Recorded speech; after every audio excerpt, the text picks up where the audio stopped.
Welcome to another fun-filled edition of Second City Sports Zoom style. Zoom style. Along with Lakeena and Lamont Scott, I am Sydney Brown. You can follow yours truly on the Twitter and the IG at SidKid80. Once again at SidKid80. That's SIDKID80. That's SIDKID80. You can follow me at Keena McGee on Twitter and at Keena_McGee on the IG.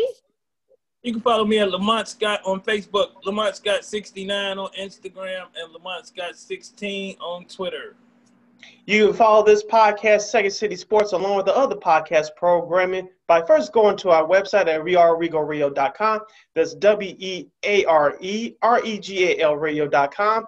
And wherever you download your podcast, that includes Spotify, iTunes, SoundCloud, that iHeartRadio app. Make sure you type in that search engine box, War on Anchor. That's WARR on Anchor. And we're also on the Tube, a.k.a. YouTube, at War Media. Once again, at WARR Media. You can not only listen to us, but watch us do our thing. Look alive!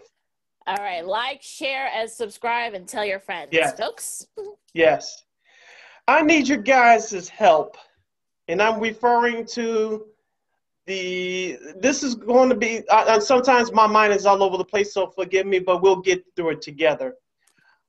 The Sunday's game between the Chicago Bears and the New Orleans Saints, which the Saints are moving on in the next round of the NFL playoffs. The Bears in their 2020 season with an 8-9 record, losing to the Saints in the wild card round, 21-9. Watching that game on Sunday, it's if you listen to us exclusively on the podcast, Lamont is putting on his Saint Skull cap. This is going to be throwing roses in the pile, in the coffin. This is going to be like a funeral for the Chicago Bears. But where I'm struggling with this, where do we begin? Now, the right side of my brain wants to go to Hallis Hall and destroy everything. The left side of my brain says, we've been doing this show all year, and we've been, quote unquote, I'm doing the Kimmy Matumbo finger wag. We told you so. So you shouldn't be surprised of what you saw on Sunday down in the bayou. My question is this.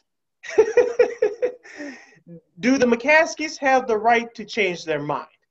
The reason why I asked that question is because we talked about it last week, guys. Ian Rappaport came out with a report from NFL Network right before Sunday's regular season finale against the Packers and said that Matt Nagy's job was safe going into next year. As we watched what happened down in the Bayou on Sunday, will the McCaskies have the stones to change their mind? Will they be honest with themselves and look themselves in the mirror? I said this to a couple people yesterday and the last couple of days. The McCaskies are great business people, not great football people. They make great business decisions, but not football decisions. Now, for those of you that are looking for us to break down the other wild card games, we'll get to that later on in the hour, and we'll break down this Bears-Saints game by the numbers in just a second. But I wonder, will this franchise be honest with themselves? And will they look themselves in the mirror? Even though we said the last couple of weeks that if the Bears made the playoffs, they would run this back. And my theme for this year was no playoffs, no job. No playoffs, no jobs. And that was for your head coach, Matt Nagy, your GM, Ryan Pace, and quarterback, Mr. Trubisky. There's so many storylines to this. I don't know if we have enough time in this segment to do it, but we're going to give our best to try to break this all down for y'all. I'll start with you, Lakeena. Where do you want to start? Oh gosh, there's so many places where we can go here, gentlemen. Let's talk about their offense. I mean, what was that? I mean, it kind of feels as though you kind of feel like maybe, especially early on, you know, if you notice that the Saints sort of was kind of like dragging along, you're like, oh, like what we're supposed to be on by, like why are we playing this thing? And and the Bears sort of had that same attitude. You're like, okay, I know they in the press they were saying, oh, no one believes in us and blah blah blah. We're gonna go out there, hit the ground running. They didn't. I mean, I know people want to say that Wims, surefire touchdown catch, would that have changed the game? Maybe, but but look, I mean, Anthony Miller punched, C.J. Gardner-Johnson in the face. I mean, and I guess apparently we find out that Nagy warned the team about him because remember, Williams actually punched him in their meeting earlier in the season, which got him ejected. But I think you kind of wonder, you saw the mindset of some of these guys, you sort of like, they didn't want to be there. Some, not all of them, but some of them, they kind of had that attitude like, okay, what are we doing here? We should be out on the golf course and blah, blah, and, this and that. But look, and Nagy got a little cutesy. We saw some of the things that, it worked, maybe once or twice, but most of the time it didn't. The rest of the time it didn't work. And look, David Montgomery only had 12 carries for only 31 yards. I mean, the Saints were able to tame him, drops and, just they just shouldn't have been there. And I think that's like the best way to do it. They play like an 8-8 team. Again, I'm going to channel the late great Denny Green. Look, they are who you thought they were. And we saw this all season. Don't let the fact that they won, they win 5-1 earlier this season. They won like 4 in a row to get to the playoffs. Don't let any of that fool you. The team you saw yesterday, which I'm sorry to all the people. I know, look, Tony Romo, even from his home in Dallas, I'm sure he was sort of this close to wanting to scream at them. But I'm sure he was this close to a couple of times he wanted to scream at what are you doing? But, and look, the defense, look, you give them credit, they try, but, the Saints offense did what they, pretty much did, basically whatever they needed to do. That score should have been a lot worse. It could have been a lot worse. It should have been, but they are who you thought they were. Okay. Ooh, they are who you thought they were, and some people did show up, Lakeena, to play. That's why the score was like it was, because a couple of people did show up. What else did you cover just now? Wide receivers. Lack of IQ. I mean, what would you even call that? I mean, if you seen your classmate get kicked out of school for punching the teacher or another student, why would you punch the same student or the teacher? So that lets you know the level of leadership that's there. And I heard you all mention running back. And remember, they said if they beat the Packers, they would get the run back anyway. Well, they didn't have to beat the Packers because they got a mulligan and got in. So they made it regardless. So Sid said, playoffs or keep the job. Sid, they made the playoffs, so they got to keep the jobs, man. And Trubisky on a 1-year contract probably, if they don't try to make some lavish trade for a Cam Newton or somebody, which we know will never happen. So, it becomes a sense of your earlier question. You can't tear down Hallis Hall because we won't have a team anymore. And I still remember Walter Payton. So we got to have a team. But, tearing down some of the players and coaches wouldn't hurt. And just getting some accountability. Like, I don't even know that I didn't hear Anthony Miller's post-game interview because I really didn't want to. But what could it have been? What could he have said? You already know the guy that took your job is out. He maybe that's why he was mad, because he was mad because he was behind the guy that was out the game. I mean, like, who was he really mad at? Because he couldn't have been mad at dude. Because what could that guy have said other than he got like nude pictures of your mother or something and to make you punch him after you already seen your guy punch him and you was warned not to touch him? So it makes you wonder, was he warned really? And who is the law in that locker room? And that's why, I tell a lot of people, I said it like on some shows earlier that Khalil Mack remind me of Kawhi Leonard in football. Like he not that Lawrence Taylor, Aaron Donald. You know why Leonard Floyd gets sacked? Because he's scared of Aaron Donald. So that's kind of the difference in Leonard Floyd right now. So I don't think we have that type of attitude. You look at when they were successful on that defense, they always had one or two guys on that defense that look like he'd choke somebody out if they got out of line like that. So, I think it's an accountability thing, and it starts with the top in the locker room and with the coach. I mean, some of them players, you look at some of them 80, 85 teams, they might have choked out the coach if necessary. So I think that's what's missing. And until they get that kind of fire back, they're going to suffer. You're listening to Second City Sports along with Lakeena McGee and Lamont Scott. I am Sidney Browns. We break down the Bears' 21-9 loss to the New Orleans Saints in the wild card round from this past Sunday. And we're going to try to predict what's going to happen to this team this offseason heading to 2021. Before we get back to the game, I'll start with you, Lamont. You talked about for the last few minutes Anthony Miller. He was ejected from Sunday's game. First of all, I'll stick with Anthony Miller first. Do you guys believe that he has played this last game as a Chicago Bear? I'll go ahead and say yes. Should have. I mean, his contract up anyway, right? Ain't he like done? His rookie deal should be over. He should be about done, right? I believe so. Yeah, I think so. Yeah, I think he's done anyway. And, I mean, that just give us room to use Ridley if they got his number. And we didn't see him to the end of the game. Yeah, that's the thing. That's what I'm saying. So that give us room to still use him. You look at them probably tagging Allen Robinson, which he probably hate and Charlie's like, don't do that to me.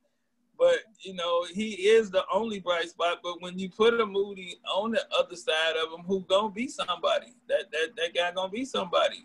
And you might have another person on the bench. But we wouldn't know that because they reluctant to use the bench to see if they can play. I mean, we saw how benches work last night on a couple of teams. So we may have somebody on there that know what they're doing. And you look at Pace now, they always make good picks in the later rounds. So maybe they found some diamonds in the roughs, and them diamonds ain't had a chance to get rough on the field yet. Lakeena? Look, I think Anthony Miller, it's over with him. I think he wants to leave. I think that's probably why he punched the guy. I think he was getting frustrated. We see him get frustrated all year long. He's had drops. Some of the stuff is of his own making. Remember he said about if I don't get the ball early, my head don't be in the game. Yeah, he said it. He admitted that. So I think we saw it those last few games. I think he's gone. As for the front office stuff, I'm sure. Look, Nagy's going to be back. Pace is going to be back, and it's going to be the same old, and we're going to be doing this dance again next year. Excuse me. Well, before we continue to throw the stones at the front office, let's go to the defensive side of the ball. Assuming that the Bears will wake up and actually make some smart football decisions, we all know that the salary cap is going to go down. How much, we don't know, because the Bears, like a lot of teams, do not have any fans in the stands this season. Looking at their defense closely, Robert Quinn, who's been a big disappointment, I questioned the move at the time. I understood why they did it, but I wasn't hooping and hollering about that. Lakeena, if you remember, we was doing shows over the summer. Yeah. Khalil Mack, congratulations on making the Pro Bowl for I think the second time in his Bears career. But he didn't have that impact year like he did in 2018 when he first was traded here. Now, I know that Akeem Hicks is still a good player. He's played almost a decade in the league. But you have to wonder, is he injury prone or does he have something left in the tank? I know that Eddie Gomez didn't play this year because he opted out because of COVID concerns. He should be back on the field next year. So the Bears defense will be helped there, at least on the depth chart. In the secondary, Eddie Jackson. Now, I said this to our buddy Sean Davis from ESPN 1000 last night on Twitter. The Bears can start getting rid of him only because the money that he's making, they signed him to an extension before the season started. But he didn't have a good year. Now, I'm not going to say that he's going to play like that for the rest of his career because I don't believe so. He's still good. He just had a bad year. Going back to the linebacking core, Danny Trevathan. He was part of the turnaround here for the Bears. But I think he's played his last game in a Bears uniform. Robert Quinn, maybe the same thing. It depends on what the salary cap is going into next season. So there's a lot of questions there. And also, too, let's not forget about Roquan Smith. I'm not saying get rid of him, but his absence, especially in that game against New Orleans, was evident right there. So I think you have to give Ryan Pace credit for that. My question to you guys is this. Whoever's here, whether it's Ryan Pace or some new head of football operations who's overseeing the franchise over Ryan Pace, should he remain at his job, will this Bears team blow up the defense or will they retool? Because they still need a pass rusher and they still need a couple, maybe 2 linebackers. Do you trade Khalil Mack this offseason? Who knows? But you need at least another pass rusher, and you're going to need at least 1 or 2 youthful linebackers. And you may need another I'm not going to say another cornerback because Jalen Johnson, the rookie, had a good year. He's just been injured these last few games. You may need another safety or 2. I'll start with you, Lakeena. Do you completely overhaul this Bears defense despite what happens in the front office this offseason, or do you just tweak it to go at it for one more run, assuming that Matt Nagy's back?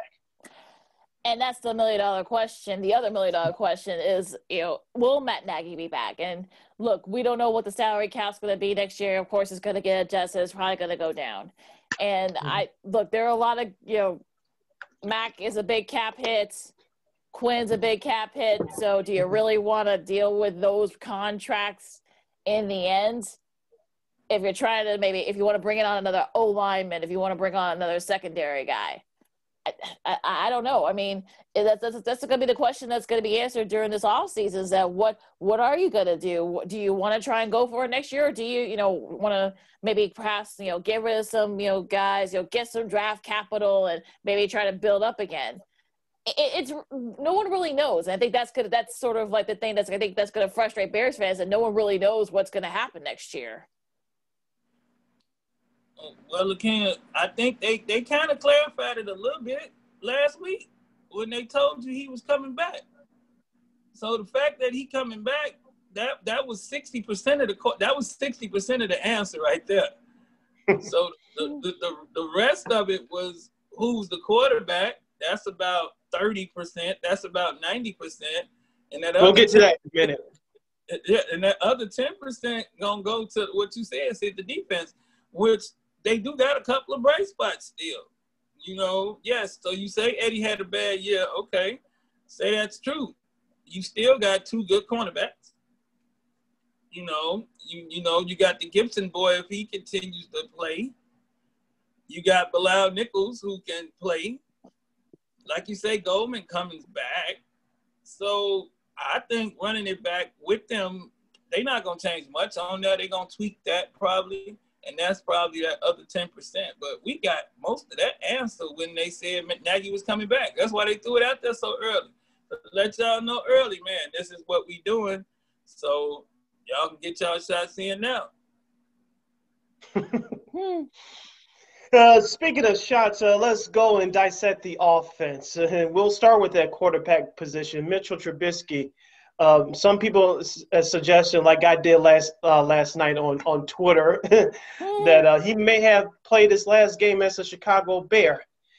And the reason why I said that is because of what the stuff that I've heard the last 24 to 48 hours regarding that so-called game plan against the Saints. We all have given offensive coordinator Bill Lazor credit, and rightfully so, in these last few weeks. But these last 2 weeks have been telling. And I know Bears fans are angry, and rightfully so. Just take a deep breath and listen to me carefully. The last 2 games, 16 points, 9 points. 16 points, 9 points. You know what that totals? To 25 points in your last 2 games. That's not going to get it done. But first, who does that fall under? Your head coach, Matt Nagy. And we referenced it like you just did, Lamont, a moment ago, that the news came out before last Sunday's regular season finale against the Packers that Matt Nagy was coming back. Also in that report, it was said that he was more involved in the play calling. Now, how much is that true? I believe the majority of that is true. As I just said, and I'll say one more again, as the kids would say, 16 points, 9 points. But who's the final decision maker? See, see, like what you said. You said notice what happened, right? They had this point explosion. The whole town was talking about Bill Lazor, Bill Lazor, Bill Lazor. You even heard somebody say Bill Lazor for coach. And when them whispers came out and when the people started talking, what did they do? Matt Nagy gonna be the coach next year. They told us that last week after Lazor's 2 good weeks or 3 good weeks. So they was letting you know right then, Matt Nagy gonna take this thing back over. So Nagy probably is the reason for them 25 points. If I had $10 extra, I would bet on it. I really would. Oh yeah, I'm sure those last couple of games, Nagy, played a little bigger part of the play calling than Lazor did. I really believe that. You saw some of those plays, yesterday. I mean, you can tell that, the jet sweeps and doing the flea flickers and the wildcat and all that. I mean, that was definitely all Nagy. I don't think Lazor's more like traditional, like offense. He'll throw in a few little, things here and there, but, we know, look, Matt Nagy with the cutesies, that's our buddy Dave Watson, put that up in my head. But, I mean, look, if that is true and that, look, we've seen things happen where, people change their minds, we're going to be right back at it. Well, why you don't call any plays when it's like 3rd and 6 or 3rd and 7 or 3rd and 9? Why they never call a play past the line, the yard, the game? Like, why don't they ever call a play longer than what you need? Like, I for the life of me, I cannot. I have not figured that out since he's been here. But why they never call a play past what they need? He always call a play where he wants someone to catch and make the rest of the yardage. Why not stretch that play out another 2 yards or so? And that's the part I've never understood about him. And, I mean, maybe y'all understood it or can help me with that. Why don't they? I mean, like, that's... You're listening to Second City Sports along with Lakeena McGee and Lamont Scott. I am Sidney Browns. We break down the Bears' 21-9 loss to the New Orleans Saints in the wild card round for Sunday. And for the final time, we'll bust out the stats from the Chicago Bears game. Mitchell Trubisky, in perhaps maybe his last game as a Bear, 19 of 29 for 199 yards and a touchdown. David Montgomery, as you mentioned earlier, Lakeena, 12 carries for 31 yards. His longest run was 6 yards.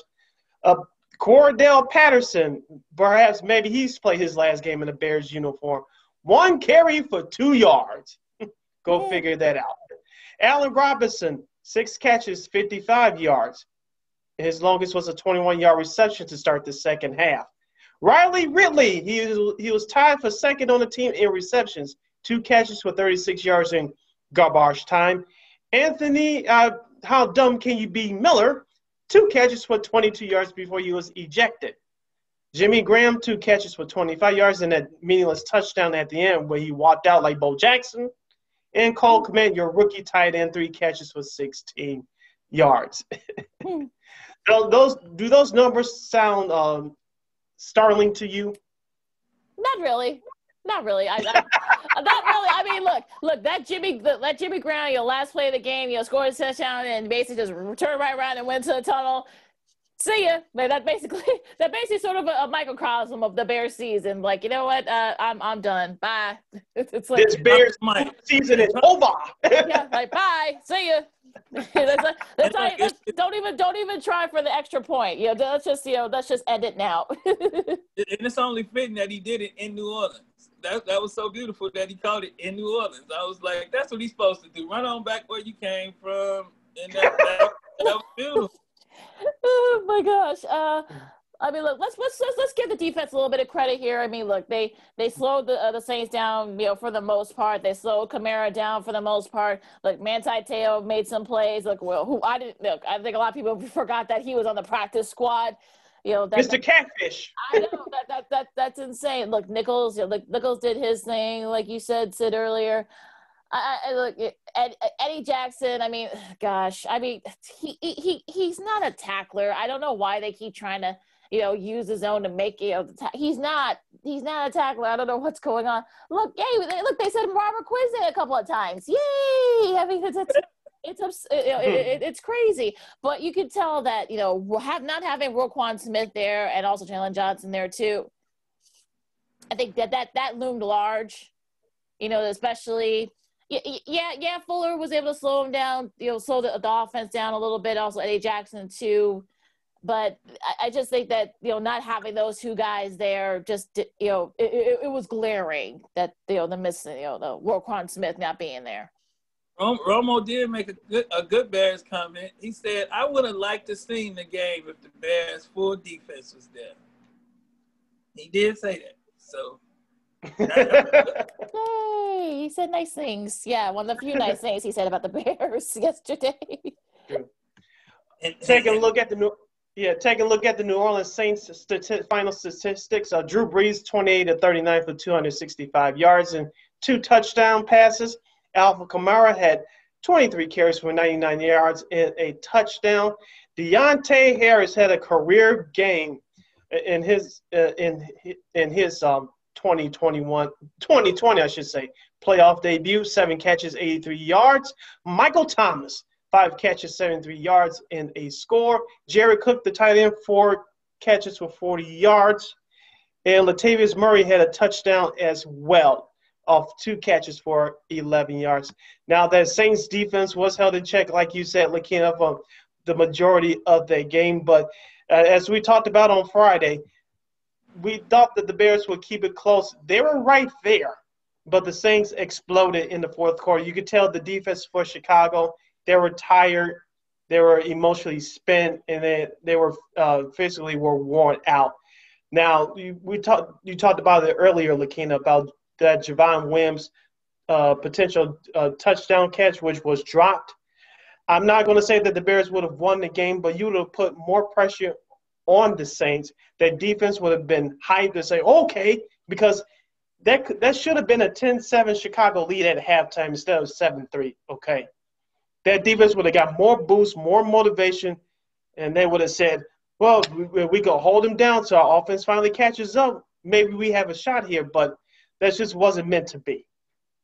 It's one of those things where you sort of say, I think the Saints are kind of like just dragging their feet along, I don't want to say they were playing down to the Bears. I don't want to insult the Bears defense is actually really good, so I don't want to insult them. But you sort of like, okay, why are we playing this? We should be on a bye. Oh, yay, we get to play the Bears. I mean, but I think once they realized, they kicked it into gear like in the second half. So they realized, okay, you know what, maybe we better stop messing around. So that's why you saw what they did. And look, the Saints were able to move the ball down the field. They kept the Bears offense on the sidelines.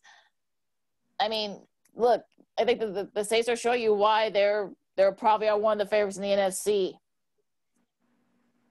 Ain't my favorite. We know how you feel about Lamont.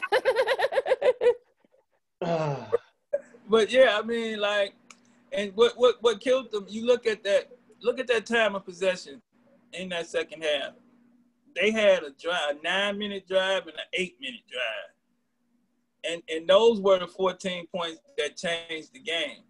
So I wouldn't say that the Saints turned it on. The defense was still hoping for hope when the offense got back on. But after that first 9-minute one, and then the offense just threed it out, they was like, and then they came right back and hit them with an 8-minute. They couldn't handle it, man. And I feel bad for the big brothers on that defense. The 300-plus pounders was like kind of getting tired here, and they didn't do anything to try to keep them off the field, like by running the ball and doing anything. And that's how you can kind of see how Matt Nagy may have taken the play calling duties back over because David Montgomery disappeared. So I wouldn't say the Saints were stopping him so much. When he got his hands on it, he did do what he normally does, but he couldn't keep getting his hands on it. So I mean, it's a whole, since they was in Louisiana, gumbo effect of garbage that went into that loss. Speaking of Matt Nagy, before we move on to break down the other games from the weekend, there were a bunch of offsides penalties from Chicago. There was a couple of false starts, especially that one that started the second half. I think that was the final death nail in the coffin for Chicago as well. And then, of course, you had the Anthony Miller punch-out, which got him ejected. The players must be held accountable for their actions, okay? But it all starts with your head coach. And that's why I asked the question in the beginning of this program. Can you really look yourself in the mirror and be honest with yourself?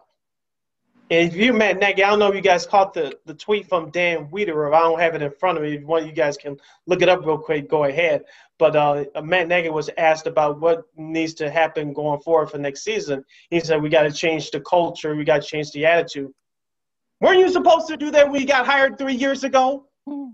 Seriously. And now you're talking about you have to do everything all over again. Are you kidding me? It starts with you. But this is what happens. We have a first-time head coach. Not all coordinators are meant to be head coaches. Yeah. We're going to be – no, go ahead, Lamont. I'm sorry. I understand, but when you look at it, overall, Matt Nagy is a success in some people's eyes, man. I know 2 playoff appearances in his 3 years here, but even though they have back-to-back 8-8 records. But is it really something to really get starry-eyed at it when you really look under the hood of the car? No. Well, we know that because we look under the hood of the car. But you got a lot of people that don't even look at the car. They just get in it and drive and then realize they driving a Honda. You know what I'm saying? So a lot oh, I love it. Car references. I love it. Yeah, a lot of people don't know. So, you know, it's just like I say, it's just bad. And he say change the culture. That's what I meant when I said you need somebody in the locker room that intimidates the head coach. I mean, whether they do it with their talent or in other ways, you need somebody in there to do it. I mean, same thing like with Brady and Belichick and even him in Tampa Bay. He intimidates the coach because he Brady. You know what I'm saying? He do it with his talent. And some people have done it with their other things. You know, you got like when Ndamukong Suh was running through locker rooms, he was scared. The coach was scared of him. So you know the other players were. So you need something to put some people in line because ain't no way that man was supposed to hit that man. It ain't nothing that man could have said on the football field to make you punch him. Well, I think you'll know your personnel and the undisciplined. I think we saw it. Unfortunately, it ran rapid. They picked yesterday to let the undisciplined run rapid in the game yesterday. And I think a lot of people were, you know, like I said, I think some of the guys were just, you know, especially once Weems dropped the touchdown pass, I think you can kind of tell that, you know what, mentally, I think they were just out of it. I just think that's from what I saw. And I felt bad. Go ahead, Lamont. No, I was just saying I felt bad for him because he did just drop it. He just dropped it. And I was like, that might mess up his whole, as far as confidence and positivity, that might mess him up forever. You know what I'm saying? That was a big move. If anything happens at Hallis Hall this week, or as soon as possible, we'll break it down for you on our podcast coming up on Friday.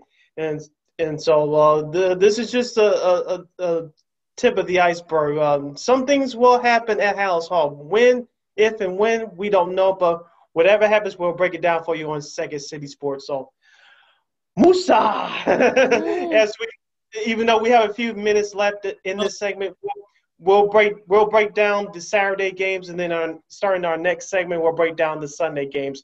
As you're listening to Second City Sports, along with Lakeena McGee and Lamont Scott, I am Sydney Brown. Thank goodness there were other football action all day from last Saturday and last Sunday. But as I said before, we'll end this segment by breaking down the Saturday games. First up, it was the Buffalo Bills holding on to beat the Indianapolis Colts by the score of 27-24. Josh Allen for Buffalo was 26-35 for 324 yards and 2 touchdown passes. Jonathan Taylor for the Colts had 21 carries, 78 yards in the score. And Stephon Diggs, the big acquisition via trade this offseason, in his first playoff game in front of a crowd for the Buffalo Bills, had 6 catches for 128 yards and a touchdown. Lamont, I'll start with you. What was your takeaway from the Bills' win on Saturday? That was a great game. That was a great game. Yes, it was. And it took away. That's a team that has showed you sticking with the program, sticking with patience, sticking with what worked. People was dogging Josh Allen for a minute. They didn't think Josh Allen was that man for a minute. And now all you hear is he might be the best quarterback other than Patrick Mahomes. I mean, so patience, something that we didn't have with a lot of situations here in Chicago, but also he does have the talent. So that makes a difference also. But, I mean, with the game itself, Buffalo did what they do. Buffalo can put it up on you because Diggs can run past you. Singletary is a real running back who reminds me a lot of our running back if used properly. So I'm a Singletary fan. And you look at the other one, the slot, Beasley. They got some people over there that do their thing in Buffalo. So I'm happy for them. What has been 25 years? 95. Since 95. I rode with Buffalo on every one of their Super Bowls because I was a Thurman Thomas guy. I liked him and Bruce, the defense, and I wanted them to win the Super Bowl then. So I'm rolling. I like them. So I was happy that they pulled it off. Yeah, that was a very entertaining game, like you guys said, and because I watched that game, and look, I mean, you can kind of tell, early on there was some of the nerves, the nerves from the Bills, because for some of these guys, it's not for some of these is their first playoff appearance, but it's sort of seeing the evolution of Josh Allen. He had a fumble early, but he was able to kind of hold on to the ball. He had 2 touchdown passes and a rushing touchdown. Stephon Diggs, like you said, Lamont, what a big acquisition for the Bills there. He's been sort of like that extra target. Cole Beasley made some big catches. Devin Singletary made some, big rushing in catches. The defense were able to slow down that Colts offense when they had to, because it was definitely back and forth for a while. And it was just fun to see. And the Colts, that Frank Wright, why didn't he go for it on that 4th down? That's still, there was another coach that we'll talk about in the next segment that probably should have went for it on 4th down, but that's another story. We'll save that. But look, the Bills, I think the Bills are on a mission, and I think they feel like they can knock off KC should it get to that point, but I think they have a very tough matchup on Saturday, I should say. So we'll get to that, later in the week. But that was just a fun game on Saturday. Quick question for you guys before we move on. Phillip Rivers for the Colts had a good game. He had 27 of 46 for 309 yards and 2 touchdown passes with a rating of 93.5. I'll go around the panel. Do you guys think that Phillip Rivers has played his last game in the NFL or for the Colts? I'll start with you, Lamont. I think he'll be back next year for one more. Why wouldn't he? Okay. He didn't look like the old Phillip Rivers. He didn't look like an old Phillip Rivers. He looked like a competent quarterback who looked like he might have something left in the tank.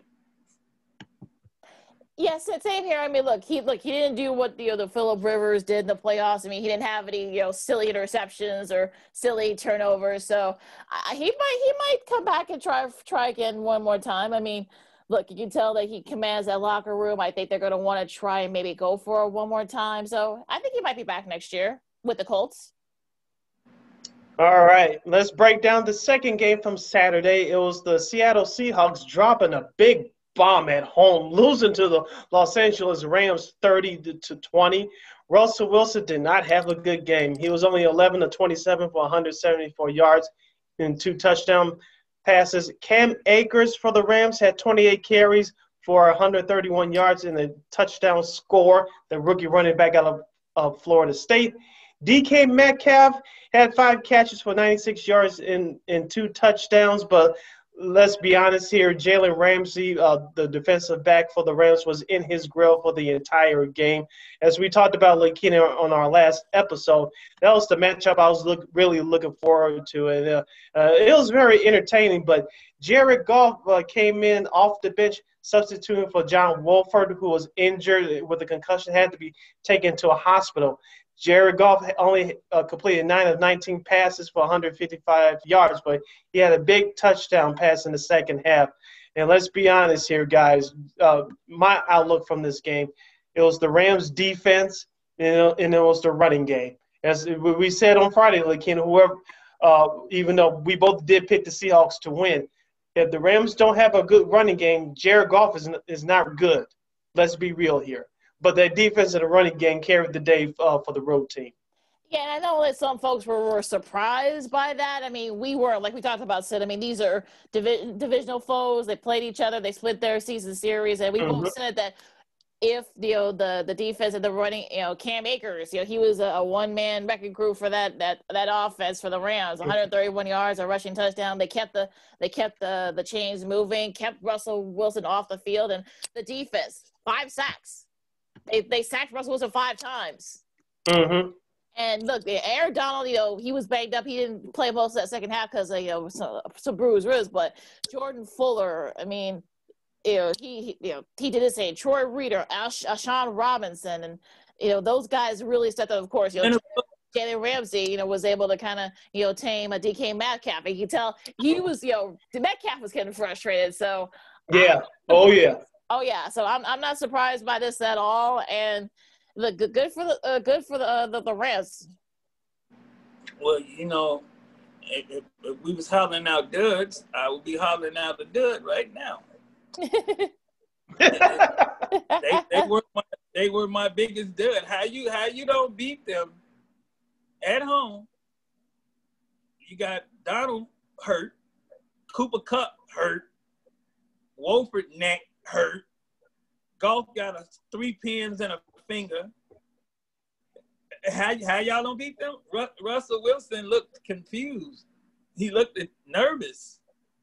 And I can understand Aaron Donald is an interesting player. I mean, he was the one player that I be watching football with my mother. So she was like, when they played the Bears, she was like, I don't know who that one is, but that's a mean one. Right.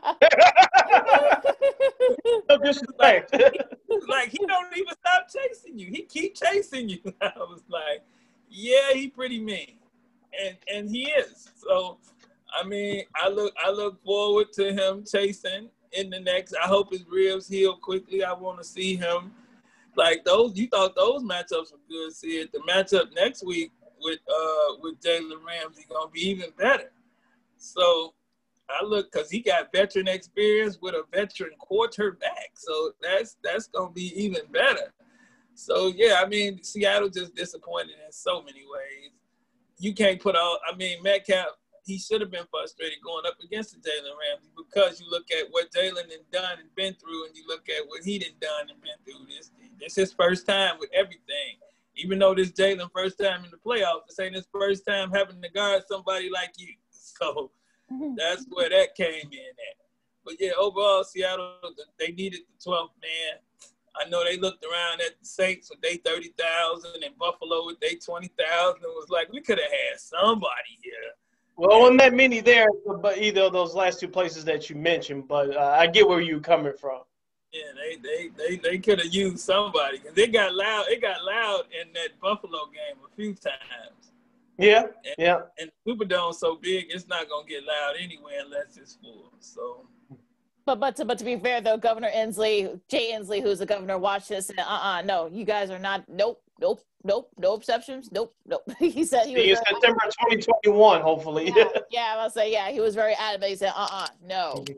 I think the ownership asked him too. He said, nope. And the last note or two from that game, Aaron Donald had 2 sacks. Leonard Floyd, I think you were going to mention Lamont. He had 2 big sacks as well. So the Rams defense confused Russell Wilson just about from the jump, and that's one of the things that helped them win. Now Saturday nights. Wait, real quick though. Leonard Floyd. I mean, talk about a renaissance. I mean, it didn't work. Yeah. And now it's fear. Look, he's kicking.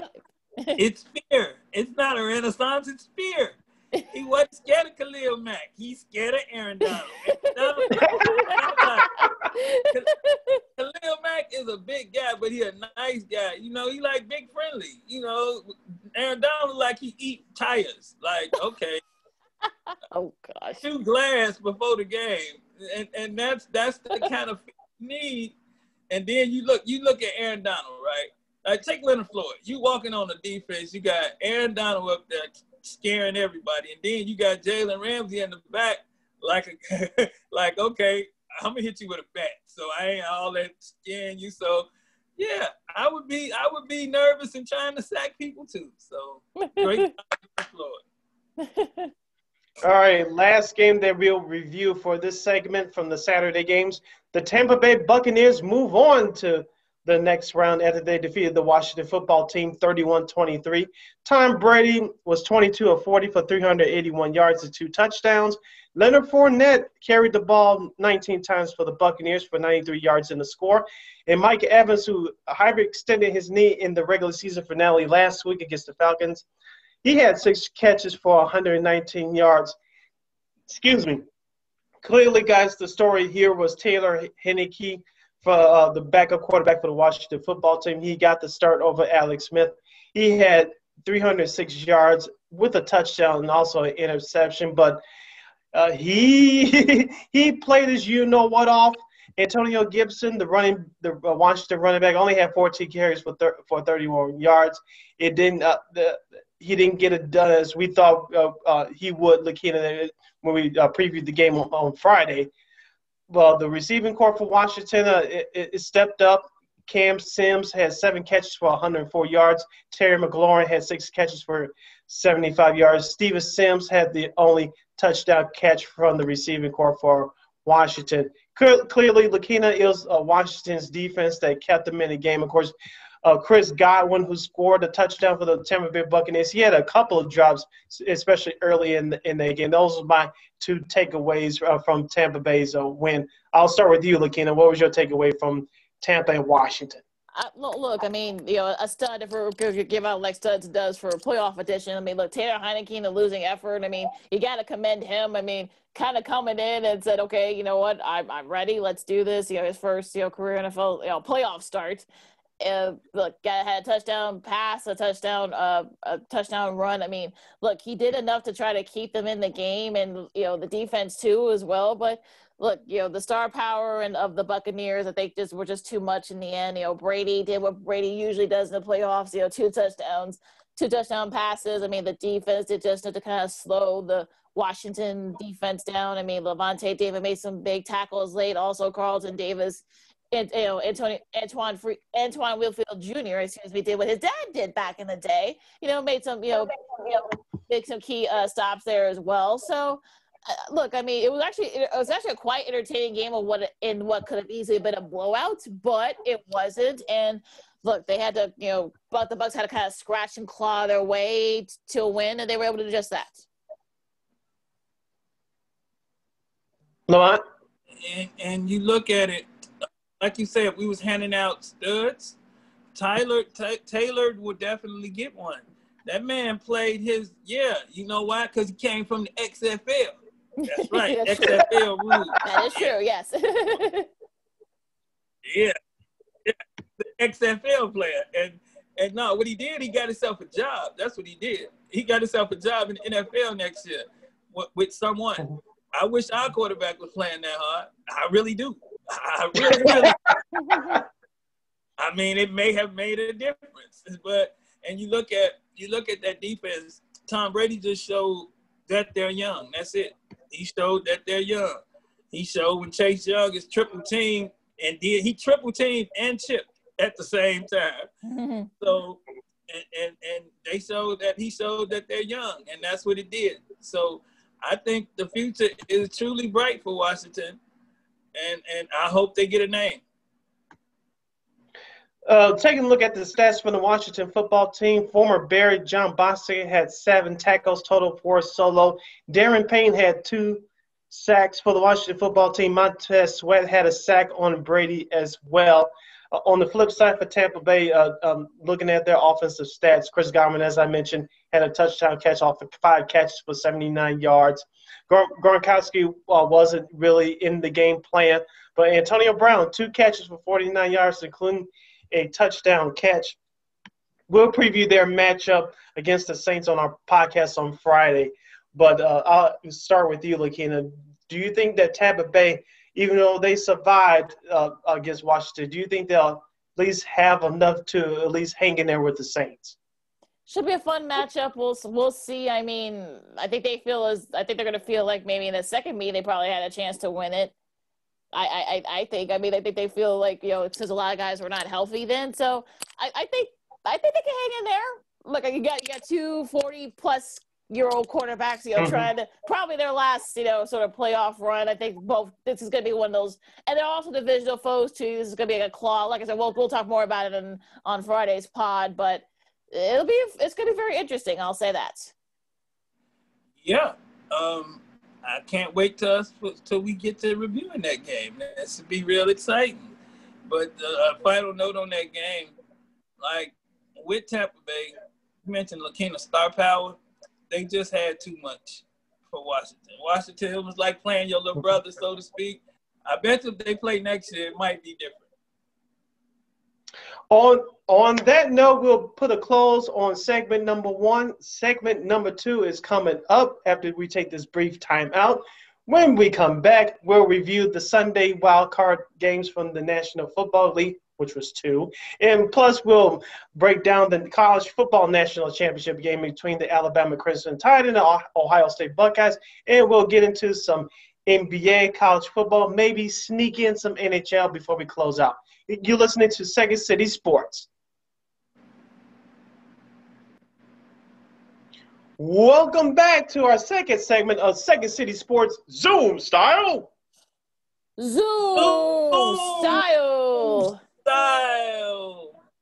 Along with Lakeena McGee and Lamont Scott, I am Sidney Brown. You can follow yours truly on the social media streets, as the kids would say, on Twitter and Instagram at SidKid80. Once again, at SidKid80. That's SIDKID80. That's SIDKID80. You can follow me at Keena McGee on Twitter and at Keena_McGee on the IG. And you can follow me at Lamont Scott on Facebook, Lamont Scott 69 on Instagram, and Lamont Scott 16 on Twitter. You can follow this podcast, Second City Sports, part of our, along with the other podcast programming from We Are Regal Radio, by simply typing in your search engine box, War on Media, wherever you download your podcasts, including the iHeartRadio app. And also, we're on YouTube at War Media, once again, at War Media. All right, guys, let's get it started by reviewing the 2 Sunday wildcard games for the National Football League. We'll start with the early game from Sunday. It was the Baltimore Ravens and Lamar Jackson, Lamont's mother's favorite football player, finally getting the monkey off his back, no pun intended. That's the Baltimore Ravens defeated the Tennessee Titans 20-13. Lamar Jackson, I should say, so was 17 for 24 for 179 yards, even though he threw an interception. But he also had over 100 yards rushing by himself, 136 to be exact, with a touchdown off 16 carries. And Marquise Hollywood Brown had a good game for Baltimore, 7 catches for over 109 yards. Lakeena, I'll start with you. You always say that certain games has that 9-6, 10-7 type of field. This had that feel from start to finish on Sunday. Oh, yeah, absolutely. This is sort of like a game of chess, right? I mean, the Titans went out to that early lead, and then the Ravens scored 10 points, in the second quarter to tie it going into halftime. And then, the Ravens kind of just kicked it into gear. And look, Lamar Jackson, 136 rushing yards as well as 179 passing yards, like you just said, Sid. And also too, let's not lose focus. The defense was able to kind of tame Derrick Henry. Only 40 yards rushing. That's the lowest in his career. So having guys, Pernell McPhee, a name familiar to Bears fans, Derek Wolfe, Mariel Humphrey, of course, Calais Campbell. I think that makes a big difference too, because he didn't play in that early season game in Week 11 when they played each other. They were able to slow him down, and look, the Ravens are just enough to win that game. And look, this is also John Harbaugh's first playoff win in 6 years, so that's another element too. So Marcus Peters, when he had that game-winning, that the game-clinching touchdown, interception, a lot of them stomped on the Titans logo in the middle of the field. Now, for context, the Titans did that to the Ravens logo when they played on Week 17. So that's what people forget, because I kind of heard some people say, "Oh, it was class that they did that." No, that was karma. They did to them their house. They did to their house, and look, Lamar, of course, was able to exercise those demons, but also the defense too kind of did what they needed to do. Yeah, yes, and she watched that game from start to finish in her Saints jersey. I love that. I said, okay. Oh, just woke up. Yeah, early. real quick, Lamont, and we'll probably get to this later, but since this was on my mind, I know you weren't available to join us in our last episode. You know that the Bears, along with all the other teams in the NFL, released their opponents for next season. And guess who's coming to Chicago? Because the Bears will play the AFC North next year. Oh. Lamar Jackson, yes. Oh, mm-hmm. They play at Pittsburgh and Baltimore next year? Mm-hmm. Yeah, so the Bears will go to Pittsburgh and Baltimore will come here. But like I said, we'll get into the rest of the opponents later. But, yeah, Lamar Jackson will be making his Chicago debut next season in 2021. Mm-hmm. Unless it's the first game of the season when it's still September, I will not. And it be cold at Soldier Field in the summertime. I want people to know that at that college football game, it be cold at Soldier Field once the second half starts. So Soldier Field be cold. So unless that game is the first game of the season, may not go to that one. You can bring your mother too if she's in good health. Yeah, but actually, you know what? She probably will be in Louisiana for good by the time that starts. So, okay. Just want to let you know. You get back to the Ravens Titans contest. I just wanted to point that out. Yeah. So yeah, he that game, and when you got a player like him that can just open it up at any minute, that's something good to have. That's something that I wish we had. Another player we passed on, probably, right? And so you look at that, and you look at the running game. I was happy for Harbaugh, definitely. He just spent a minute. He needed that. Hollywood Brown, and like Lakeena had mentioned, the stomping on the logo. Yes, they earned that one. I like a little tippy football. They did it to them. We did it to you. Although I would have waited till the game was over so it didn't cost me a penalty or something. But I wouldn't have did it then. But at the same time, I like the way Lamar ended the game. He just ran off the field. Like, okay, it's done now. Now y'all can stop talking crazy. So, yeah, I mean, overall, it was a good game, man. Like, I'm glad they were able to get past them.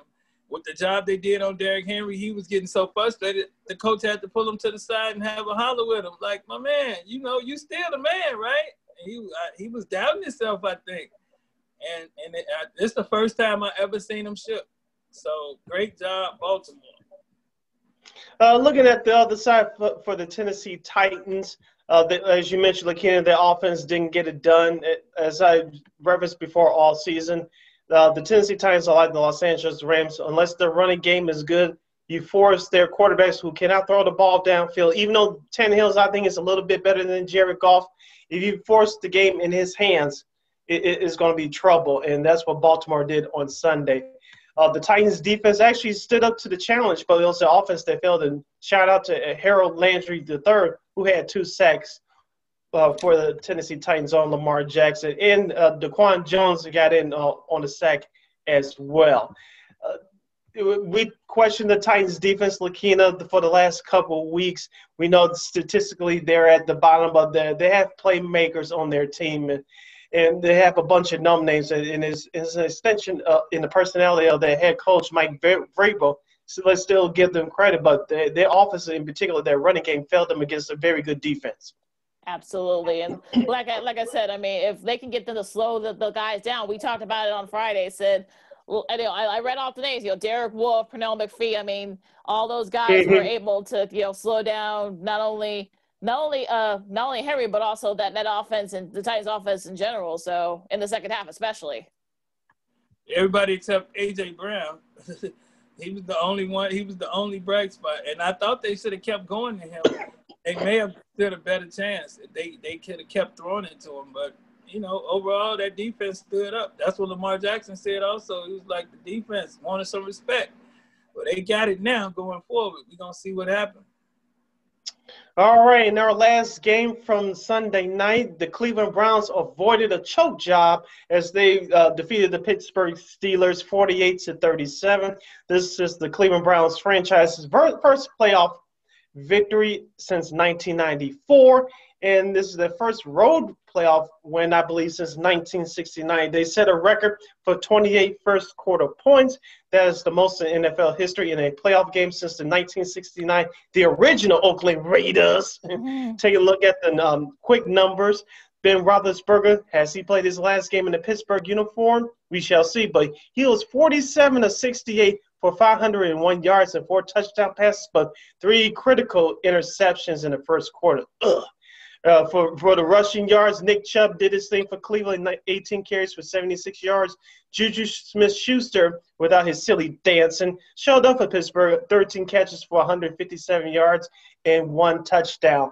I'll be honest here, guys. We talked about this on Friday, Lakeena. We thought that Cleveland would stay in it, but from the first play of the game where Marcus Pouncey fumbled the football on the first snap of the game, Cleveland just took advantage, jumped on it, and it was like a fire was lit under them from the word go. You knew that Pittsburgh were going to try to come back, and which they did. They almost completed it, but Cleveland had enough just to hold off at the end. But if you really look at it deeper, Pittsburgh shot themselves in the foot, to be honest with you. Give Cleveland credit, but it was more of Pittsburgh shooting themselves in the foot, and it started with the first play of the game. Yeah, that fumble. I mean, I was just sitting down, getting the game, turning the game on, and just had the fumble happen, and I thought, oh boy, yeah, this might be a sign of what's to come. And it did just that. And look, I mean, you got to commend Cleveland. They only had 2 full days of practice. 'Cause a lot of their guys, some of them had to practice virtually, and the coach, Kevin Stefanski, was like up in the press box because he couldn't be down there with his guys, so. You commend Cleveland for what they did. And look, Baker Mayfield, they showed you that, look, he's a pretty good quarterback, and maybe he can do it in the playoffs, with 3 touchdown passes. But I think for me, and I teased this earlier, so I want to pay off this tease, the fact that, the Steelers didn't go for it on 4th down.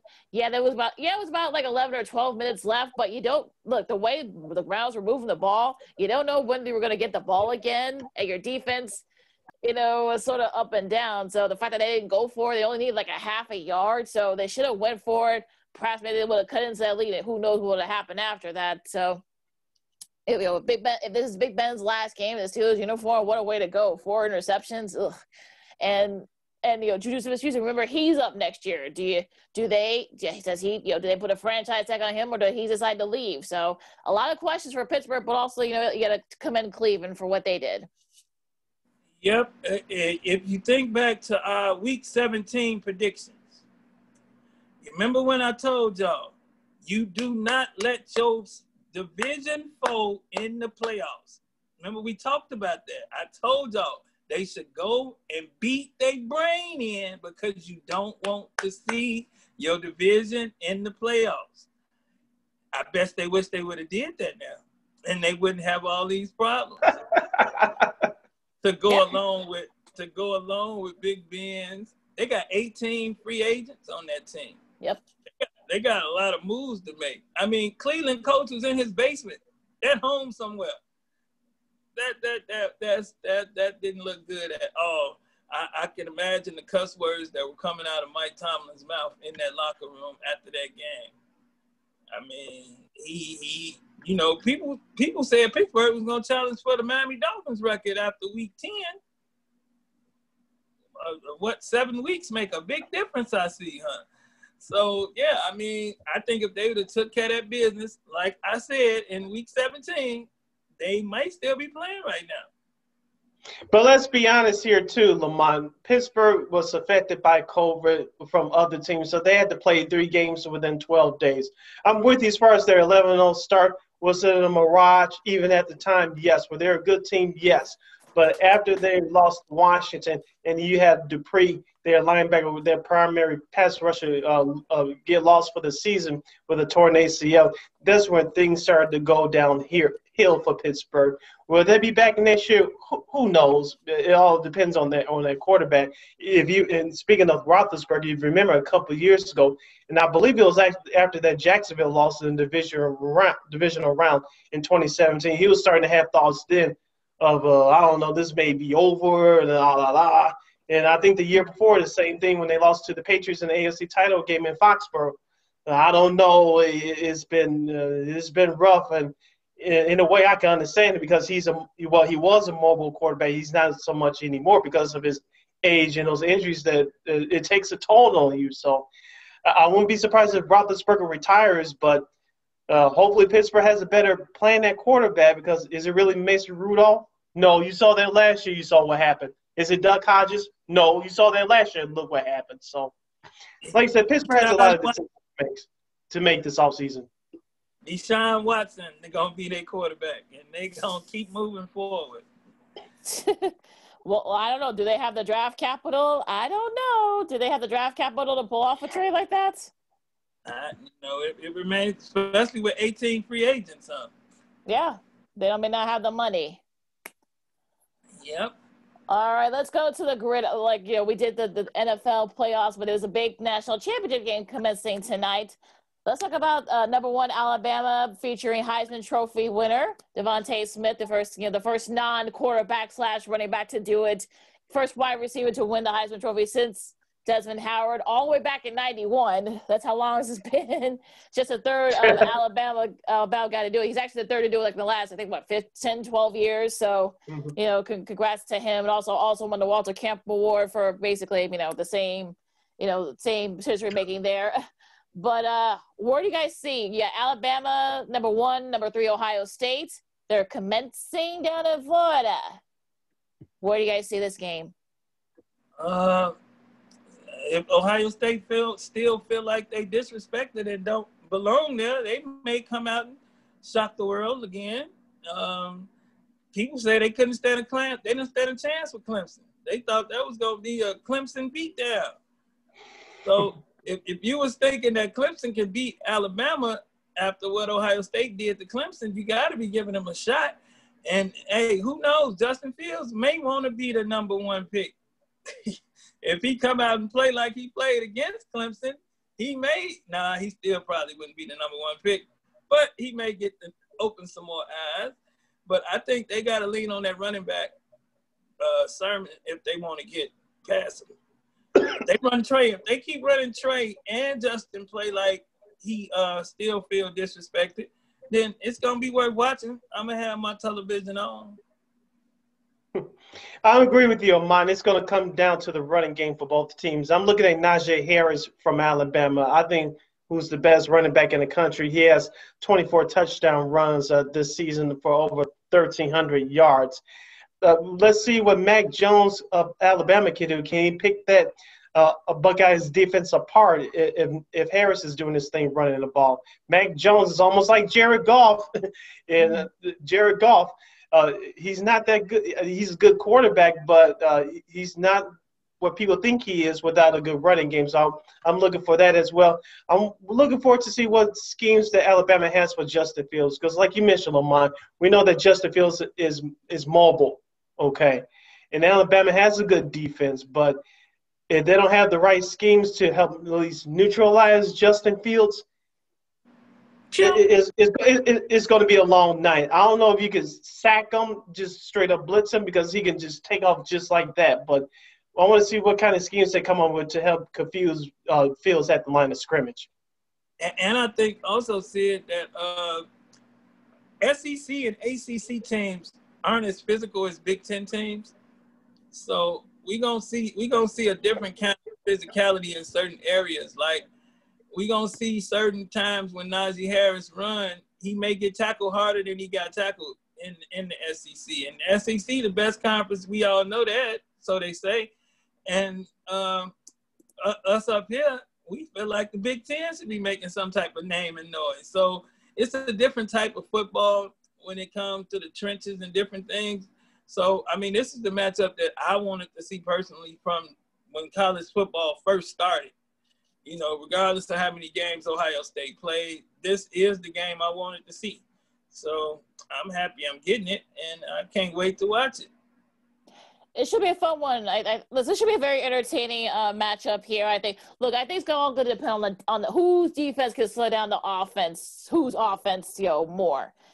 Can Alabama stop Justin Fields and Trey Sermon and Garrett Wilson, that Ohio State offense, and can the Ohio State defense, yes, their physicality, of course, playing the Big Ten, can they? But they have a tough task. You got to slow down Mac Jones, Najee Harris, and Devontae Smith. I mean, it's going to be interesting to see who is assigned to try to guard Devontae Smith. That's going to be a very tough task, no doubt about it. So I think for me, it's going to be the defense. I think the defense is going to be the factors here. I think that's going to be the X factors. Whose defense can slow down whose offense is the best. Yes, I think you got to hit Mac Jones, and that's where it starts. And then they have to lean on Najee Harris, and then once you stack the box and maybe they got a backup in, things can happen. So it's gonna be worth. I'm gonna get some popcorn. I'm gonna see what happens. Before we close out this college football segment, let's guess at Devontae Smith's numbers. I'm gonna go with 10 catches for 120 yards and 2 scores. I'll go with you on that. I ain't gonna give him 2 scores. I give him 1 score. I might stick with the 10 catches and about 120, 140 and 1 touchdown. I ain't gonna give him 2 because I think they're gonna have to run that ball to win. All right. Should be fun. Before we move on to basketball and the Bulls in particular, we have breaking news from the world of the National Football League. Philadelphia Eagles have moved on from head coach Doug Pederson, Matt Nagy's buddy in Kansas City. He was 42-37-1 throughout his 4 seasons in Philadelphia. He helped coach the team to the 2017 Super Bowl, beating the New England Patriots. They made the playoffs a couple of times after that, but this season was just terrible. His handling of Carson Wentz to Jalen Hurts, and then sneaking in Nate Sudfeld in that regular season finale against the Washington football team, basically giving the football team the NFC East title. And he had some people around the league upset at that. Of course, the ownership told Peterson to play Sudfeld. The players weren't having it. What do you guys think? Lamont, I'll start with you. Do you think Doug Pederson will get another head coaching job in the NFL? No, but I just had a horrible thought after what you said. I mean, he can't come on as an offensive coordinator to the Bears next year, right? That's his guy. And bring Carson Wentz with him. Oh, Jesus. Okay. You're going to have the mechanics operating like an actual football franchise. They could bring Doug over to help him with his offense. And you actually have Matt Nagy be under his shadow, even though Nagy's the head coach. Oh, you don't want that drama, Lamont. No, that's not idle. But you give the Bears too much credit here. Can it get any worse? I mean, really, yeah. I mean, why not? I mean, he's gonna probably get a job because he won the Super Bowl, and most coaches that win the Super Bowl get another job. But at the same time, I think him and Carson Wentz just never worked. That's why he didn't win the Super Bowl with Carson Wentz. He won it with Nick Foles. Remember, Carson Wentz got hurt that year. He was on his way to MVP. Yeah. But at the same time, he didn't get along with Carson when Carson was well. And when Jalen was in the game, the team responded better. So I think once he pulled that Nate Sutfield, I think he knew his days was numbered. He knew it was over then. He's probably saw the writing on the wall. They have had a lot of bad breaks. Everybody stayed hurt. I think Alshon Jeffrey played, 3 games a year since he's been there. So it could be bad, man. But at the same time, I wish the brother well. Hopefully he don't end up in Chicago. That would be better. What if he replaces Matt Nagy? Look, you don't want all that smoke, right? I'm sure he'll get his opportunities because he got a Super Bowl under his belt. So that's what's gonna help. That's what's probably gonna help him get a job somewhere. I'm sure he'll probably get a head coaching job. I don't see him, settling for, unless none of the jobs that are available, unless they all the pass up on him. He'll probably get a coordinating job, but not here in Chicago. I don't think that's gonna help. That's gonna entail too much drama. But I'm not too surprised by this because, like you said, after what happened that last regular season game with Washington, I think that he brought stuff out and sort of he kind of knew that would sort of be the end for him. So I'm not too surprised about this move. It'll be interesting to see what the Eagles decide to do, and who are the Brass going to listen to more? Will they listen to Carson Wentz? Will they listen to Jalen Hurts? It's going to be very interesting. Yeah, it will be. We'll keep our eyes on that. Now let's turn our page to the NBA. In the Chicago Bulls. We'll start with the Chicago Bulls. First, breaking news from the world of basketball. The Bulls and the Boston Celtics, the game that was scheduled to be played on Tuesday night has been postponed due to COVID concerns and a lack of available players for both squads. And also in NBA news, the Dallas Mavericks and the New Orleans Pelicans game from Monday is being postponed. They'll be made up at a later date. But back to on the court for the Chicago Bulls, they completed their 4-game West Coast road trip. They're on the current 3-game losing streak after taking the opening game at Portland last week with a 111-108 victory. They have now lost 3 in a row. They lost to Sacramento, to the Lakers, and to the Clippers.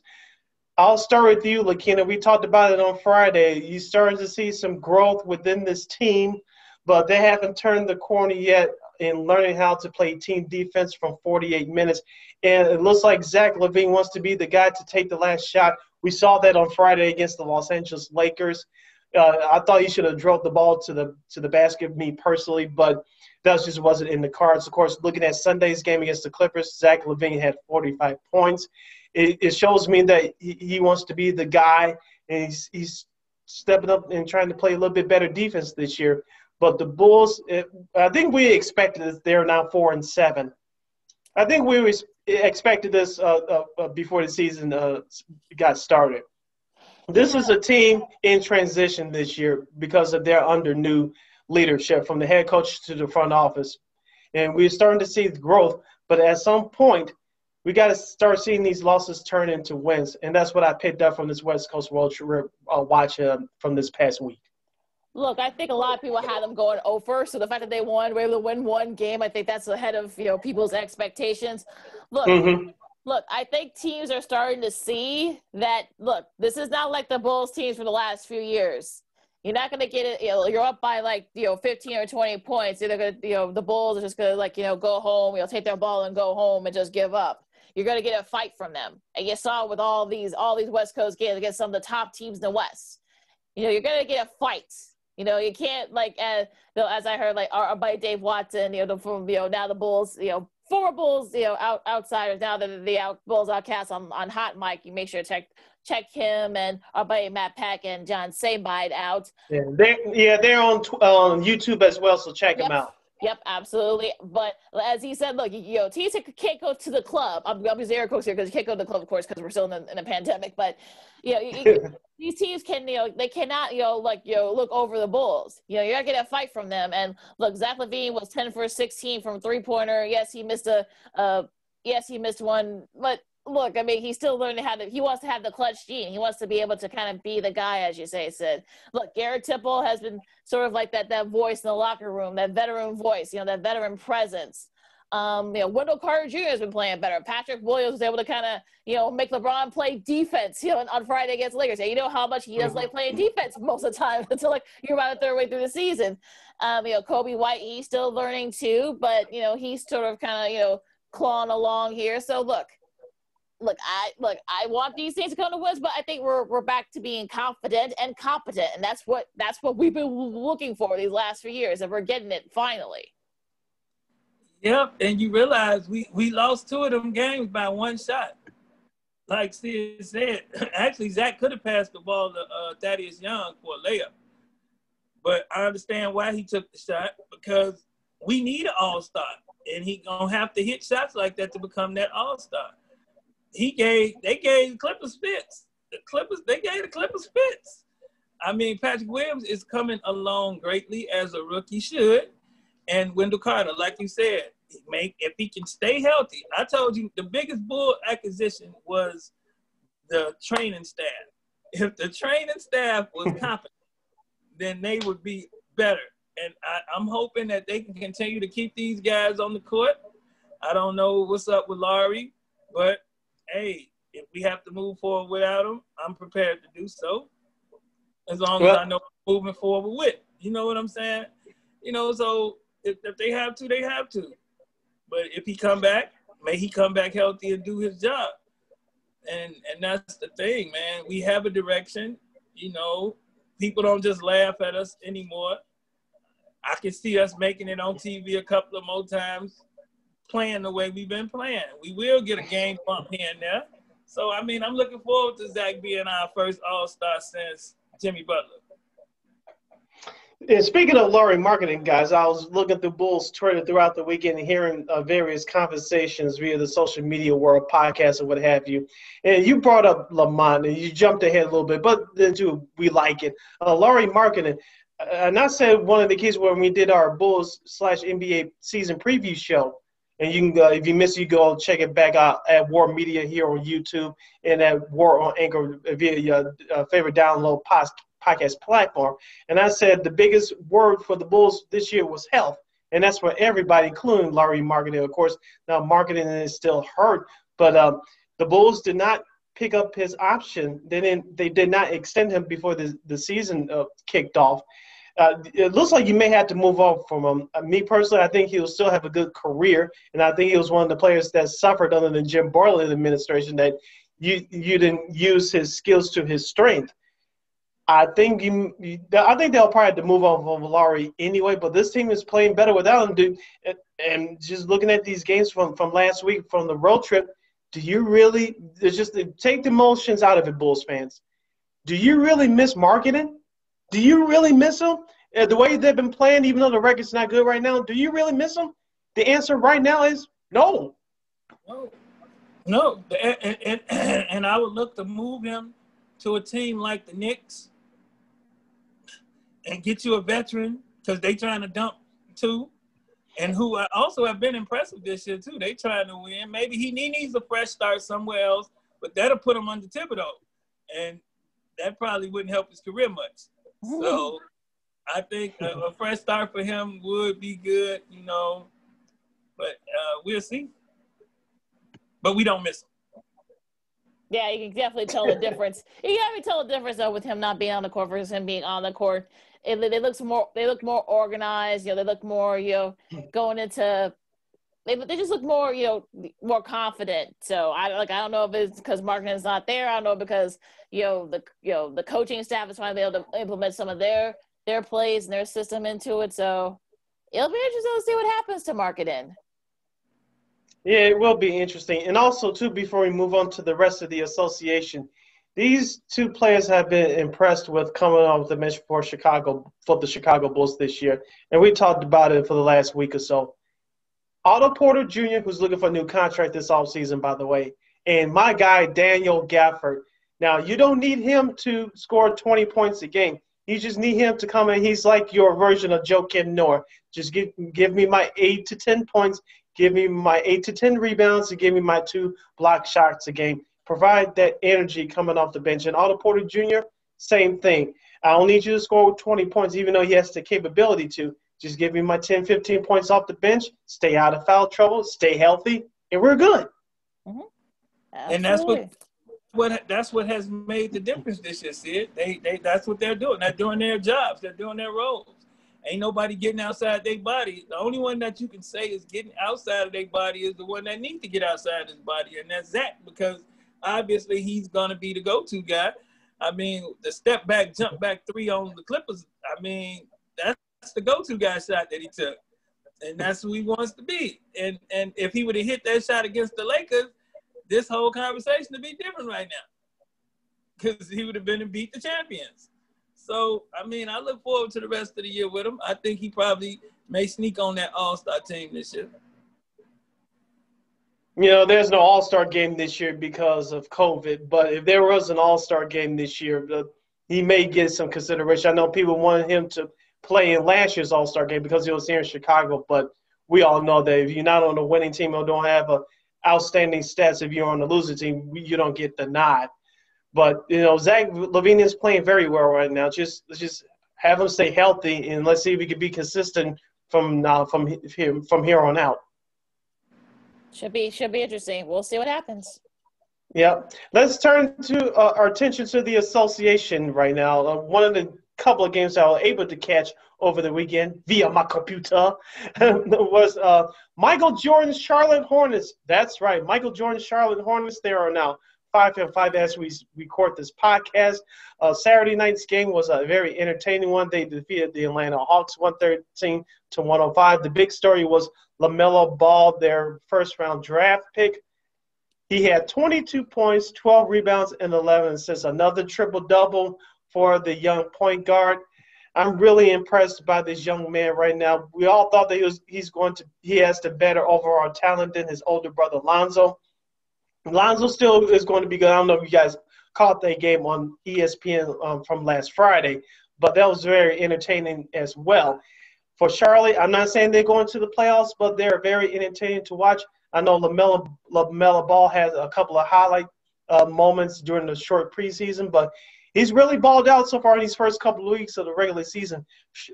Charlotte right now, I'm not saying they're going to the playoffs or making a deep run. I'm not going to let myself or anybody else get too far ahead, but this is a very good, entertaining team to watch. I'm telling you, they actually have some talent now. Can they all make it come together and be consistent? We shall see. You know, before it's all said and done, he might be the best rebounding guard since Magic.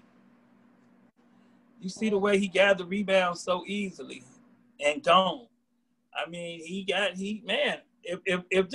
Mike would have hit on some of them other picks, the Adam Morrisons of the world, just think if Mike would have hit on some of them picks. You know, I think Mike has finally picked him an all-star. So we will see. Yeah, I mean, look, this is a fun Charlotte team. They might not make the playoffs, but you know that they're like the Bulls in a lot of ways. I mean, you can't take the night off or the day off when you play them. You see them on your schedule. You're gonna get a fight from them too. So, look, I applaud what they've been able to do right now. We'll see if they can hang on. Also, another team to watch out for in Lamont, you called it, especially during our basketball preview show, the Phoenix Suns. We kind of knew that there can be a possible playoff team, which I think they will be. I'll watch some of their game on Saturday against the Pacers via my computer. Chris Paul, you don't need him to do a lot anymore, but he's that veteran presence both on and off the court. Devin Booker did his thing for Phoenix against the Pacers on Saturday. DeAndre Ayton, who's that big guy in the middle, he's really starting to come on from Arizona. So I like that Phoenix team. Keep your eye out on them as well. Their record says maybe they're a little bit better than what people expect. They're now 7-3, but I really like Phoenix. There will be an entertaining team to watch. Also, watch out for Mikal Bridges as well. He had a big game on Saturday, scoring 34. That Suns team is so much fun to watch. I mean, like you said, can they push the LA teams? Probably not, but they'll definitely be right there for a playoff spot, especially in the top half. Yeah, and like I say, I got personal ties to that team, and we got a Chicago town that team too. So, Javon Carter on that team. So, I told y'all at the beginning of the year I was riding with Phoenix. That's my new second favorite team in the world. Speaking of another team in the Western Conference, Lakeena, we talked about this on Friday. It was a classic game between the Denver Nuggets and the Dallas Mavericks from Thursday. Of course, Dallas got out of Denver with an overtime win. I don't know if you caught that game, Lamont, but it was one of the best. It was the best game to me personally so far this year, as the players trying to get back their legs from a short off season due to the bug from last season. But the Denver Nuggets are back on track. They defeated the Philadelphia 76ers on Saturday. Jokic had another big game again, and they're 4-5. Lakeena, we talked about this a couple weeks ago when Denver struggled to come out of the gate. I said this gets too far underneath the hole, and they're going to be in trouble. But they're back to one game under 500 at 4-5. Yeah, I mean, look, I'm liking what they're doing here. I'm liking it. I'm liking it. I think they're sort of, like you said, so I think they're still trying to find their footing. Like a lot of these teams are, especially if you're the ones that went deep into the COVID. Look at Miami. They're kind of in the same situation. They're still trying to find their footing.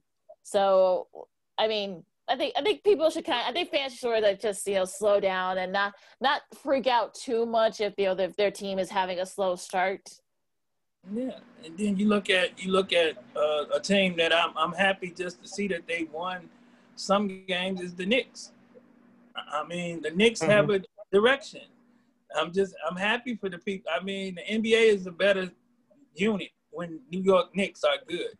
They don't even have to be good. As long as they're winning basketball games, as long as they're respectable like the Bulls, it's a good league. So when teams like that are respectable, I mean, it makes it good for everybody. A team that I'm disappointed in, the Washington Wizards.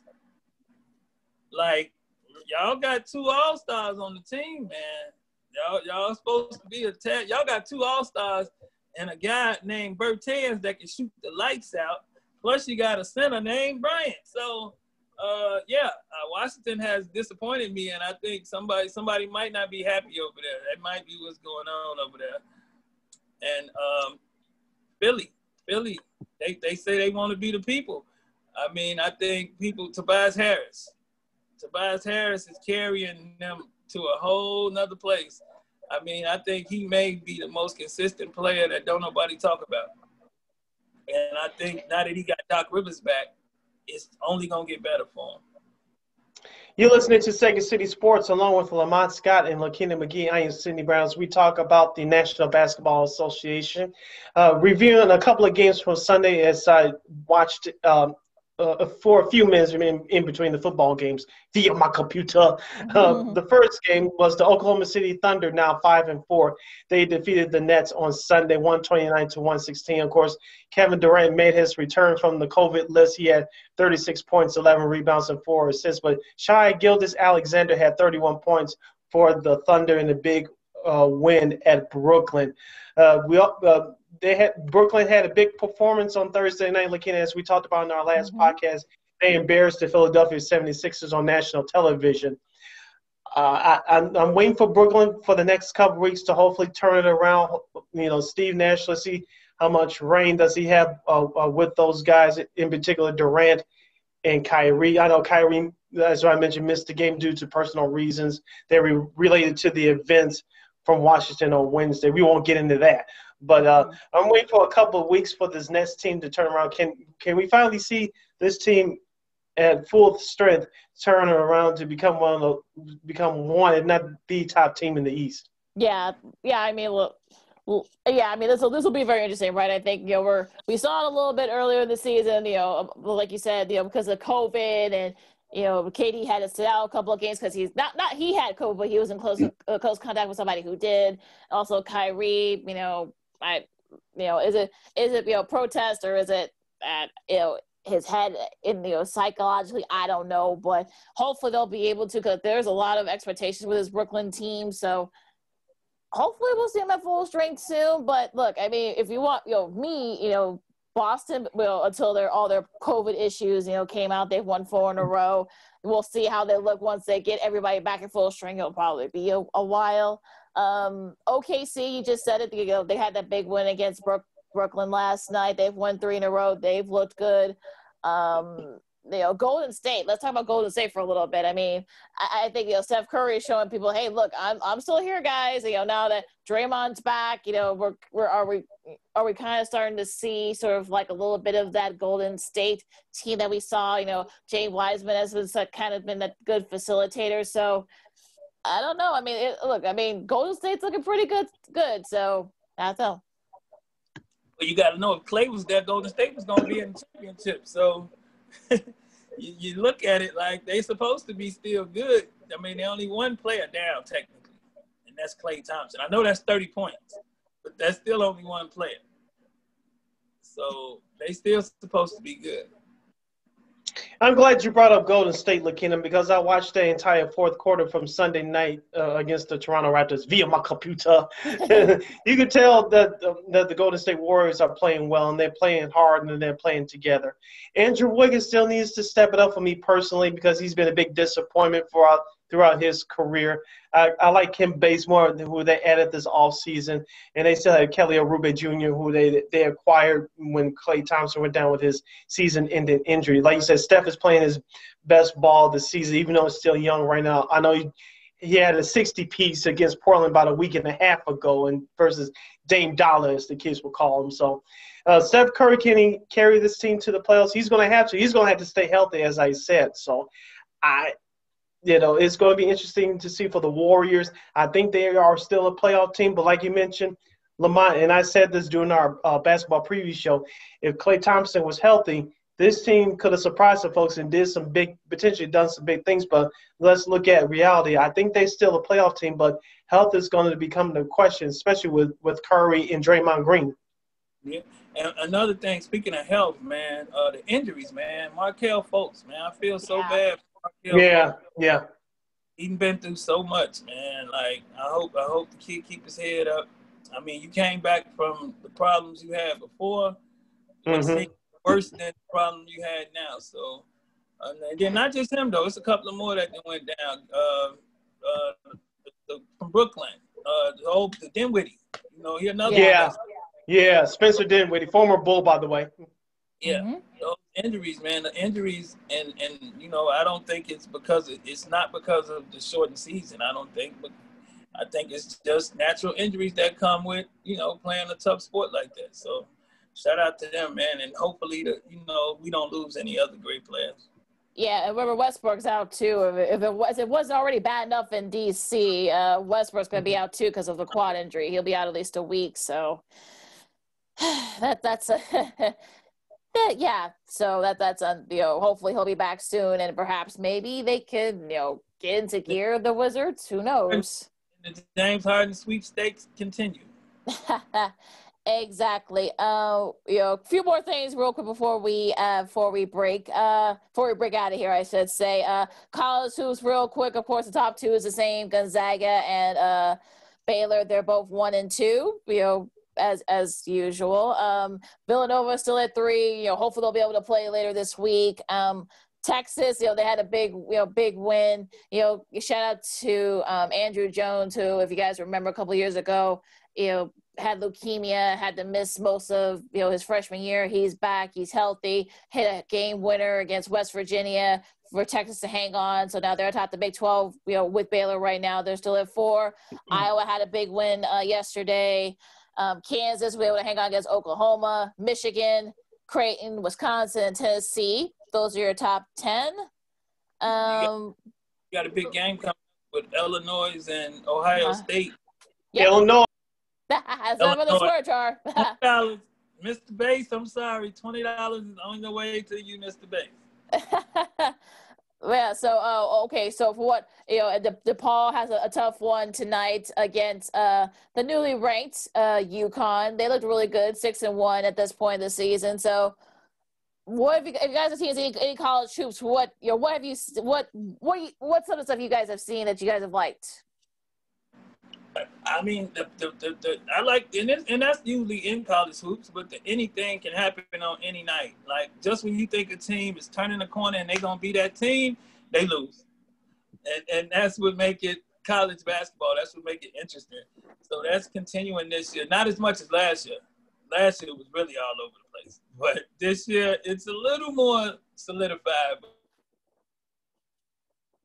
But real quick, Lakeena, Illinois, they lost a tough one on Sunday night to Maryland. Now Maryland's 7-6, and the final Illini is 5-4.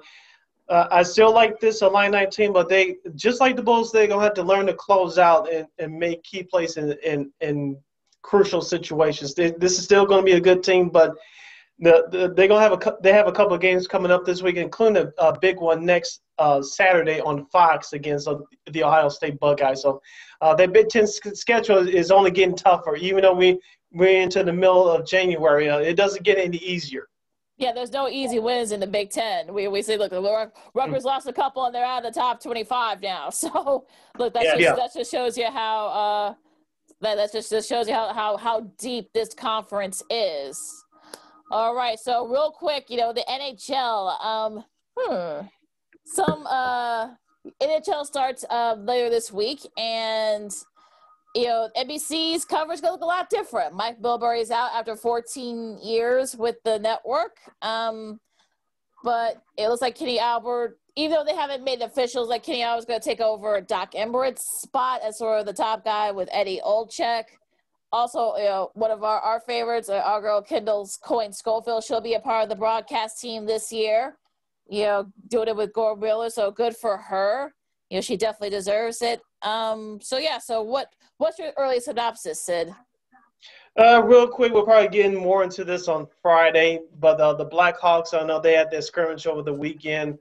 It's going to be a season of change, a rebuild, who's going to stay here for the long haul, who's going to go away. I know they're going to start the year without Jonathan Taves due to an injury, of course. You have some other guys that are out as well. Alex Nylander, their fourth-line guy, and Kirby Dach, who really had turned it on during the second half of his rookie season last year. He's going to be gone for the majority of the season. So it's going to be painful, but hopefully the Hawks can be competitive. And let's see if they can muster up something for the season. I know they're going to start against the defending Stanley Cup champion Tampa Bay Lightning on Wednesday, but it's going to be interesting. And after the Blackhawks and gave us what they given us, we can go through a little growing pain with them. They earned a little growing pain. And you had mentioned Corey Crawford earlier. He announced his retirement. Mm-hmm. Yes. And you look at, I had heard he was injured or something before he announced the retirement. So when I heard it, I wasn't too surprised. But at the same time, I think he just missed playing for the Blackhawks, man. I think he was like a Blackhawker for life type guy, man. So I think that's why he put the skates up. Well, he's been dealing with concussion issues for the last few years, and he's brought 2 Stanley Cups to Chicago, not 3 like some people want to say. He was not part of that 2010 team. He was in Rockford. Look it up, folks. Yep. But as I say, he's been here for a decade. He's had a heck of a career. He's been undermined by many hockey experts, including some Blackhawks fans here in Chicago, which was sad at the time. He's owed the 2013 Conn Smythe Trophy, which means the playoff MVP. Of course, Patrick Kane got it else the year they beat Boston in Game 6 up there in TD Bank North Garden. But Corey Crawford had a heck of a career. Now, I know the debate is, should the Blackhawks retire his number 50? If they do so be it. I'm not going to be upset about it. Me personally, my personal favorite Blackhawks goalie of all time was Eddie Belfour. Unfortunately, the teams that he was on, they couldn't bring home a Stanley Cup. But Corey Crawford was a huge part of both of those championships in 2013 and 2015. And he stood on his head for both of those. I know 2015, if you guys remember, he struggled in that first round against Nashville. But after that series, he picked it up, and it was all good from there. So congratulations to Corey Crawford. Hell of a job, great career. And whatever you do for the rest of your life, I'm in support of it. I know he has a young child now. He's trying to raise, and so he's looking out for his own future and and the future of his family, and rightfully so. So he's had a heck of a career. And so whatever he does post-hockey, he deserves it.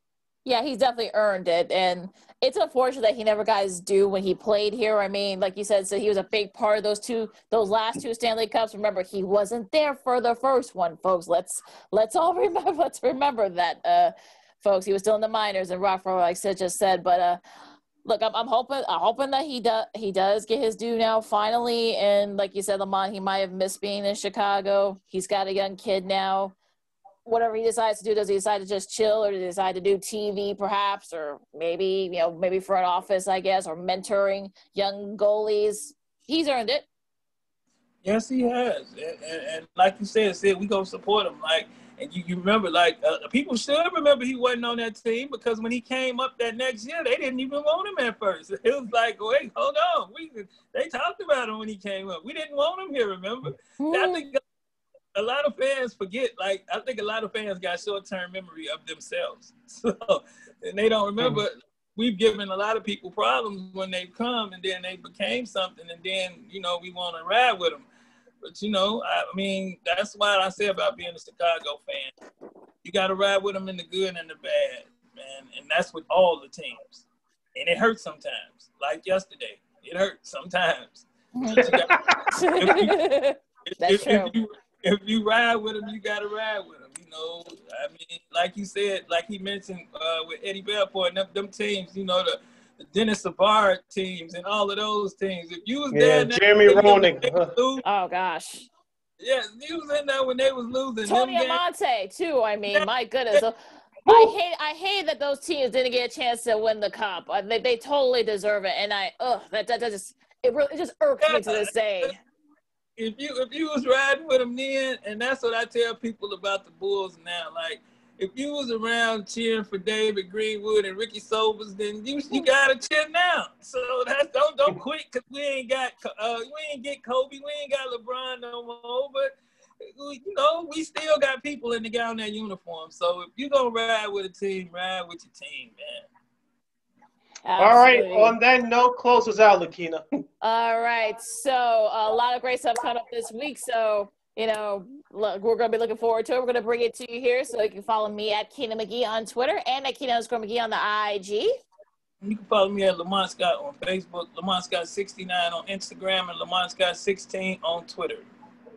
You can follow yours truly at Twitter at SidKid80 and Instagram at SidKid80. That's SIDKID80. That's SIDKID80. You can follow this podcast, Second City Sports, along with the other programming from We Are Regal Radio, by going to our website, weareregalradio.com, and wherever you download your podcast platforms, including Spotify, Google Play, Stitcher, and the iHeartRadio app. Make sure you type in that search engine box, War on Anchor. That's once again at WARR on Anchor. And we're also on YouTube at War Media, once again at WARR Media. You can not only listen to us, you can watch us do our thing. If you missed any of our shows via the podcast platform or on YouTube at War Media, make sure you go back and listen to them. Like, comment, share, subscribe. Like, comment, share, subscribe. All right, so you guys stay safe out there, stay warm, and also wash your hands and wear your mask properly, so you won't get sick, you won't get everyone else sick. This has been Second City Sports Zoom style. Enjoy the national championship game and the other sports coming on this week, and we'll see you Friday. Peace. Till next time, holla.